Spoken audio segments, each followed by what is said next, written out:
देखो लिखा है एक आयताकार भूखंड का क्षेत्रफल 500 मीटर स्क्वायर है, ठीक है।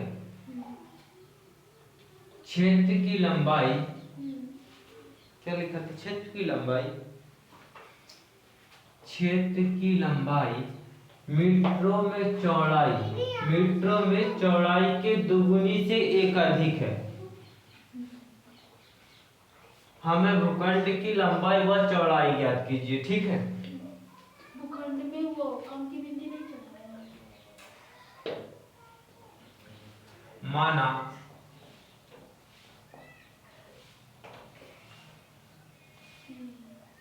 चौड़ाई बराबर x है, ठीक है ना। क्या है चौड़ाई?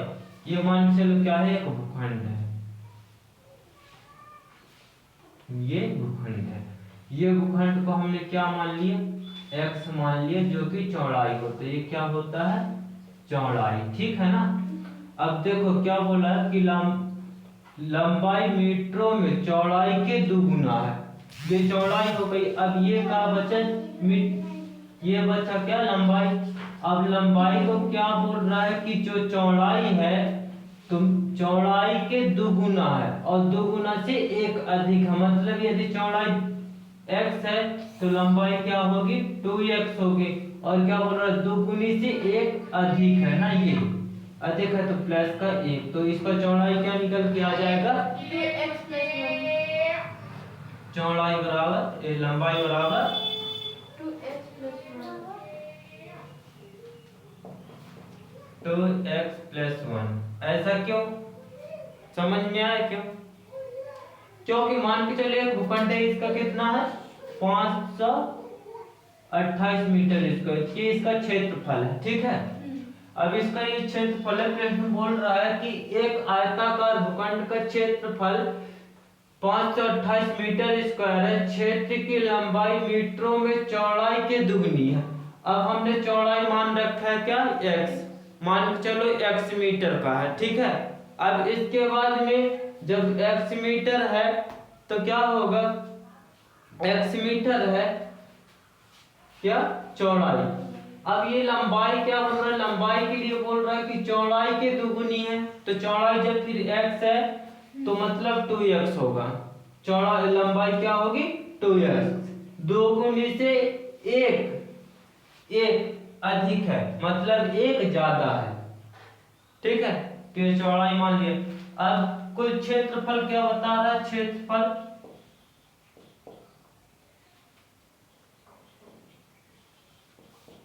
क्षेत्रफल बोला है कि 528 मीटर स्क्वायर है, ठीक है। अब क्षेत्रफल बराबर क्या होता है? क्षेत्रफल का सूत्र क्या होता है? क्षेत्रफल बराबर होता है लंबाई गुणे चौड़ाई। क्षेत्रफल के यही सूत्र। हाँ, लंबाई गुणे चौड़ाई, ठीक है। अब क्षेत्रफल क्या दिया हुआ है? 728 528 700 नहीं 528 बराबर लंबाई क्या हमने क्या बताया? लंबाई 2x + 1, ठीक है, गुणे चौड़ाई क्या है? x, ठीक। क्या हुआ?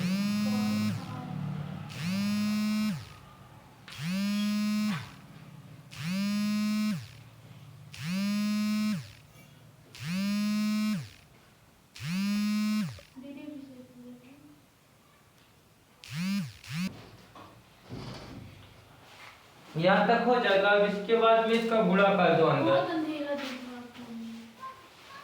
x,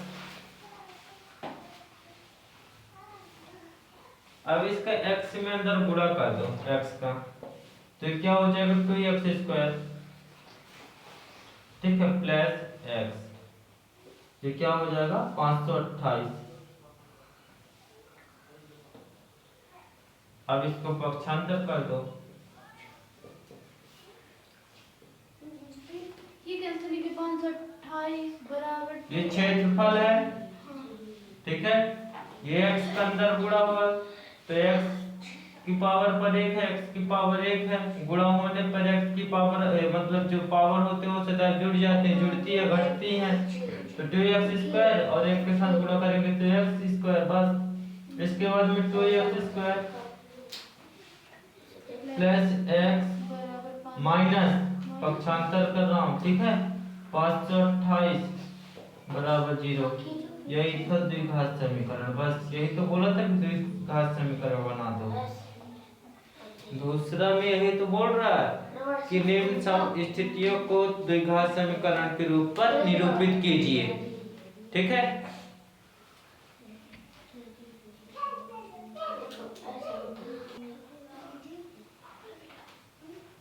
देखो लिखा है दो क्रमागत धनात्मक पूर्णांकों का गुणनफल 306 है, ठीक है। हमें पूर्णांकों को ज्ञात करना है। मान लो,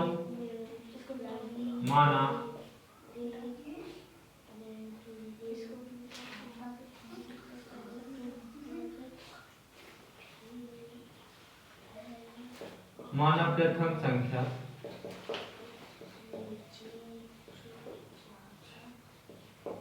बराबर x है, ठीक है। अब द्वितीय संख्या होगा, जब प्रथम संख्या, देखो क्रमागत बोल रहा है, क्या बोल रहा है, क्रमागत मतलब क्रम से 1 2 3 4 ऐसे क्रम से चलेगा। जब प्रथम संख्या x थी तो द्वितीय संख्या क्या हो जाएगी, x+1।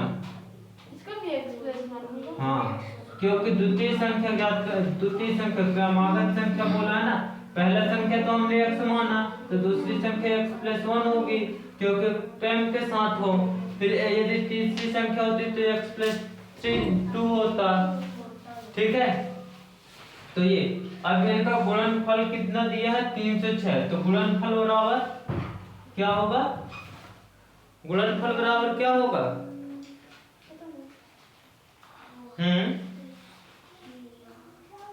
दो संख्याओं को गुणनफल दिया है,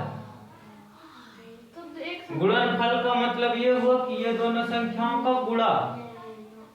तो किसे करेंगे, जैसे कि गुणनफल ये हो जाएगा 4 × 5 5 को 20, 4 और 5 का गुणनफल 20 निकल आया। तो इन दोनों संख्याओं का गुणनफल क्या निकल के लाया है, 306। तो x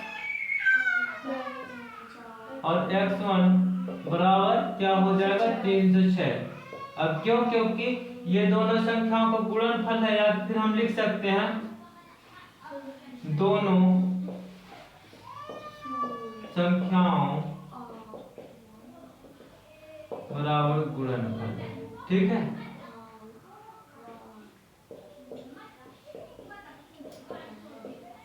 ठीक ना। अब इसके बाद में इसका अंदर गुणा कर दो, तो x² प्लस x बराबर 306, अंदर गुणा हो रहा है तो x का x के साथ हुआ तो x² x का 1 के साथ हुआ तो 1। अब इसका पक्षांतर कर दो तो हो जाएगा x² माइनस, तो x² प्लस x माइनस 306 बराबर 0। ये दो घात समीकरण बन गई। क्या है, यही तो था। इतना आपका है, उसने इतना बड़ा बड़ा दिया। वो जो भी हो, लेकिन जितना था दो घात समीकरण बनाना है वो हम बना दिए।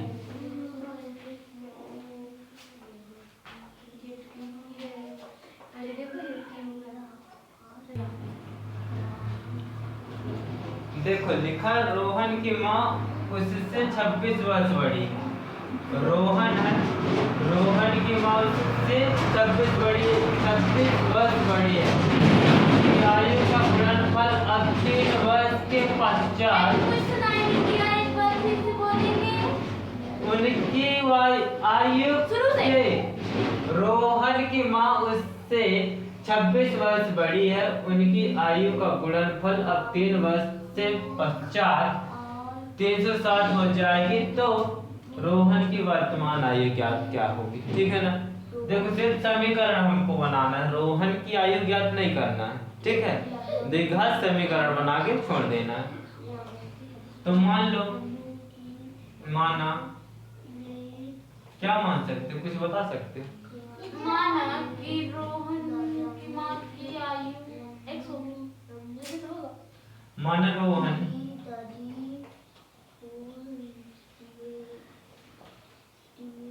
ये मोहन का है। रोहन रोहन लिखना। रोहन की आयु बराबर x। अब उसकी माँ क्या थी, 26 वर्ष उससे बड़ी थी, तो माँ की आयु क्या हो जाएगी? हाँ? वो होगी ना x प्लस 1। x प्लस 26 होगी, क्योंकि 26 वर्ष अधिक थी। तो 26 लिखेंगे। हाँ, x प्लस 26। ये रोहन की आयु हो गई, ये रोहन की माँ की हो गई। अब क्या बोला, 3 वर्ष पश्चात 360 हो जाएगी। पश्चात बोल रहा है, पश्चात का मतलब क्या होता है? आगे। आगे जुड़ेगा कि घटेगा? 3 घटेगा मतलब पीछे जाएगा, नहीं आगे जाएगा, जुड़ेगा 3। आगे जुड़ेगा। तो रोहन की 3 वर्ष पश्चात, 3 वर्ष पश्चात, ठीक है। पश्चात की आयु रोहन की क्या हो जाएगी? रोहन की हो जाएगी x प्लस 3। हो जाएगी कि नहीं? किसकी? रोहन की x प्लस 3 कैसे हो जाएगी? ये बताओ। 3 वर्ष पश्चात मतलब आगे की बात कर रहा है। किसकी बात कर रहा है? आगे की बात कर रहा है, तो 3 ऐड हो जाएगा और उसकी माँ की आयु क्या हो जाएगी? x प्लस 26 और प्लस का 3। प्लस का 3 क्यों? क्योंकि 26 में 3 और ऐड हो जाएगा। ये 3 वर्ष दोनों की आयु को बाद की बात कर रहा है ना, कि देखो बोल रहा हूँ उनकी आयु का गुणनफल अब 3 वर्ष पश्चात, मतलब 3 वर्ष आगे की बात कर रहा है, ठीक है। 3 वर्ष पश्चात 360 हो जाएगी, तो रोहन की वर्तमान आयु ज्ञात कीजिए। अब देखो गुणनफल बोल रहा है, इन दोनों का गुणा। किसका गुणा? इन दोनों का x प्लस 3 और वही तो बोल रहा हूँ, रोहन की मान के चलो वर्तमान आयु अभी x थी और उसकी माँ की वर्तमान आयु x प्लस 26 थी, ठीक है। अब 3 वर्ष पश्चात की बात हो रही तो x प्लस 3 जुड़ जाएगा, क्योंकि आगे की बात कर रहा है ना, भविष्य की। यदि बाद की बात बोलता तो पीछे हो जाता, ठीक है। तो अब देखो ये 26 में 3 जुड़ जाएगा तो 29 हो जाएगा। तो x प्लस 29 बराबर क्या था? उनका गुणनफल क्या है? 360 है। ये 360 गुणनफल अब 3 वर्ष के बाद पश्चात 360 हो जाएगी। तो गुणनफल जब दोनों को गुणा करेंगे तो इनका गुणनफल 360 हो जाएगा, बराबर 360। इसको उठाओ, इन दोनों के साथ गुणा करो। x का square plus x 29x plus, अब इसको हटाओ, अब ये 3 को उठाओ, इन दोनों के साथ गुणा, तो 3x, ठीक है। फिर 29 के साथ गुणा करेंगे तो 3 9 27 और 3 2 6 2 8, ठीक है, बराबर 360। अब इसके बाद हम देखो ये 29x से ये 3x है, ये आपस में जुड़ जाएंगे। ये 29x और ये 3x ये आपस में क्या हो जाएंगे? जुड़ जाएंगे। तो 29x और 3x मिलकर 32x प्लस का 87 बराबर 360। अब ये पक्षांतर हो जाएगा 360। जब पक्षांतर हो जाएगा तो प्लस का था इस साइड आकर माइनस का हो जाएगा। ये x square plus 32x plus 87 minus 360 बराबर 0, क्योंकि इस साइड जब पक्षांतर बराबर की साइड कुछ नहीं बचेगा, ठीक है। अब 387 में से 360 से 87 को घटाना है, घटाओ कितना आ रहा है?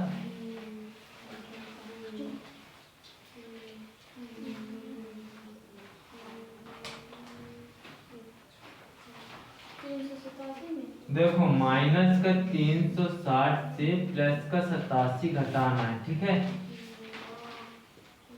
तो ये बचेगा 3, ये बचेगा 7 और ये बचेगा 2, ठीक है। लेकिन माइनस का, क्योंकि बड़ी संख्या का चिन्ह क्या है, माइनस, ठीक है। तो 273, ठीक। अगला प्रश्न क्या बोल रहा है, अगले भी को यही पास समझ लो। मैं दे दूंगी बेटा, दूर दूंगी, अभी बैठ को अच्छे शांत से बैठ जाओ। हाँ, दूसरा का चौथा। एक रेलगाड़ी 480 किलोमीटर की दूरी समान चाल से तय करती है। यदि इसकी चाल 18 किलोमीटर कम होती तो वह दूसरी कम होती तो वह उसी दूरी को तय करने में 3 घंटा अधिक समय लेती है। तो हमें रेलगाड़ी की चाल ज्ञात करना था, ठीक है। थोड़ी सा बड़ा लगेगा, बोर्ड पर नहीं लगेगा, इस चक्कर से इसको पहले लिख लो।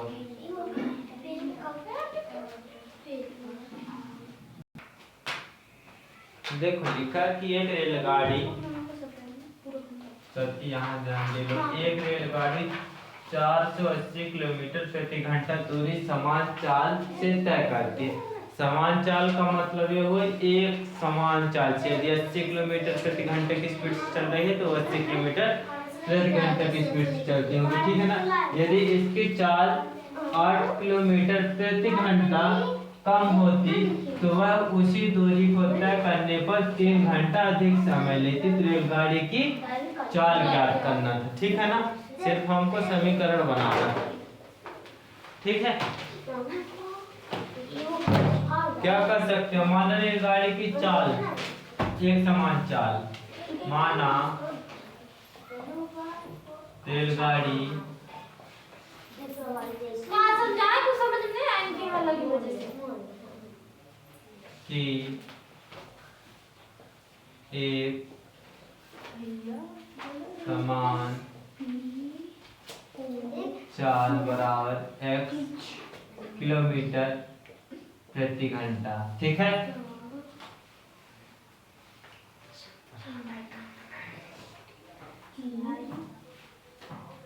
ठीक है, इसके बाद में हमको दूरी बराबर समय का सूत्र क्या होता है, समय बराबर होता है समय बराबर दूरी बटे चाल। समय का सूत्र दूरी बटे चाल है। हाँ, और ये मान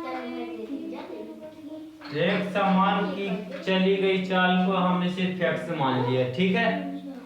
अब देखो क्या है, t1, इसमें 2 समय दिया हुआ है। एक तो ये समय दिया है, एक रेलगाड़ी 480 किलोमीटर प्रति घंटा की समान चाल से तय करती है। एक समान चाल से तय करती है मतलब जो भी रेस हो, ठीक है। अब ये बोल रहा है यहाँ पास से दूसरा हो जाएगा, यदि इसकी चाल 8 किलोमीटर प्रति घंटा कम होती है तो उसकी दूरी 3 घंटे लग जाती है, ठीक है। तो हमें क्या करना है कि रेलगाड़ी की चाल ज्ञात करना है। तो प्रश्नानुसार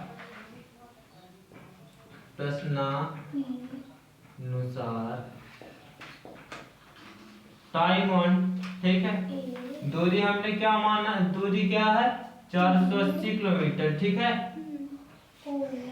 अब हमने चाल क्या मान के रखा है, चाल दूरी चाल नहीं बता, चाल हमने मान के रखा है सिर्फ x। ये चाल लिखा तो है कि माना समान चलती है, समीकरण 1 बन गई, ठीक है।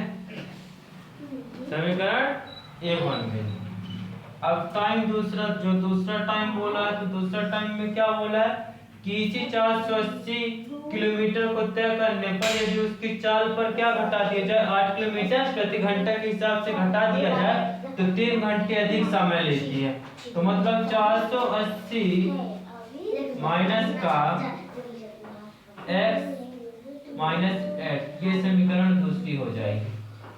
ये बात समझ में नहीं होगी, समझ में नहीं आएगी। देखो मान के चलो कोई स्पीड से चल रहा है, कोई भी इंसान 40 किलोमीटर प्रति घंटे की स्पीड से चल रहा है, ठीक है। टू व्हीलर वाला कोई जा रहा है। अब उसमें से ये बताओ यदि वो 40 किलोमीटर प्रति घंटा की स्पीड से चल रहा है तो 480 किलोमीटर को तय करने पर कितने जो भी समय लेता हो, मान के चलो 5 घंटे लेता है, ठीक है। कितने घंटे लेता है? 5 घंटे लेता है। लेकिन यदि इसी 40 किलोमीटर प्रति घंटा की स्पीड को कम कर दिया जाए, 8 किलोमीटर प्रति घंटा कम कर दिया जाए, मतलब 40 माइनस 8 कर दिया जाए, तो ये कितनी स्पीड है? 32 की स्पीड ही पकड़ लेगा, ठीक है। अब जब 32 की स्पीड ही पकड़ लेगा और उसको 48 यही किलोमीटर जाना है, 480 किलोमीटर ही जाना है, तो ये बताओ उसको कुछ ना कुछ तो ज्यादा टाइम लगेगा, ठीक है। जो कि टाइम इसमें क्या दिया है? 3 घंटे अधिक समय लेती है। कितने घंटे? 3 घंटे अधिक समय लेती है। तो हमें रेलगाड़ी की चाल ज्ञात करना है, ठीक है। तो वही ये लिखा था, ठीक।